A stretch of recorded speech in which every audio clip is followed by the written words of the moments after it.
എന്തല്ലേനു രാവിലെ നാസ്ത, ഉച്ചക്ക് ചോറ്, വൈകുന്നേരം ചായ, പോകാൻ പോകുമ്പോൾ 1000-1200 റുപ്യ കൂലി.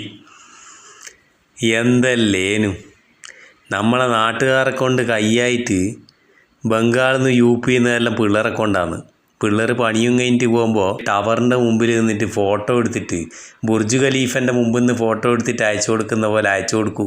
എടാ ബംഗാളിൽ ഓരോ നാട്ടിലേക്കും സ്റ്റാറ്റസ് ഇടും. എന്നാൽ ഇതാ മക്കളെ, ഇങ്ങളെ പണിയും തീർന്നിനി.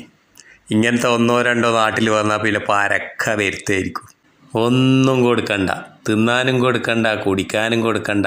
ഇനിയും കൊണ്ട് വരുന്ന ഏജൻറ്റിന് ചിലപ്പം കുറച്ച് പൈസ കൊടുക്കേണ്ടി വരും. ഇനി മുതലാളി സ്വന്തം മേടിച്ചാണെങ്കിൽ ഫസ്റ്റുള്ള ഇൻവെസ്റ്റ്മെൻറ്റിൻ്റെ പൈസയെ കാണുകയും വേണ്ടു.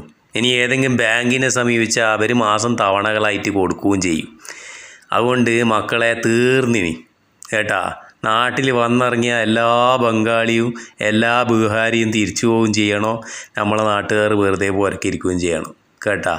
ഇതാണ് ഇന്നത്തെ അവസ്ഥ. വേറെ ആരുമല്ല, നമ്മൾ തന്നെ കാരണക്കാർ, നമ്മൾ തന്നെ. ഇനിയും കുറേ പറയാനുണ്ട്, തീരൂല പറഞ്ഞാൽ. എന്തെല്ലാം കൊണ്ട് നടക്കുന്നുണ്ട് ഇവന് നോക്കൂ. ഇവൻ എടുക്കാത്ത ഒരു പണിയുമില്ല കേട്ടാ.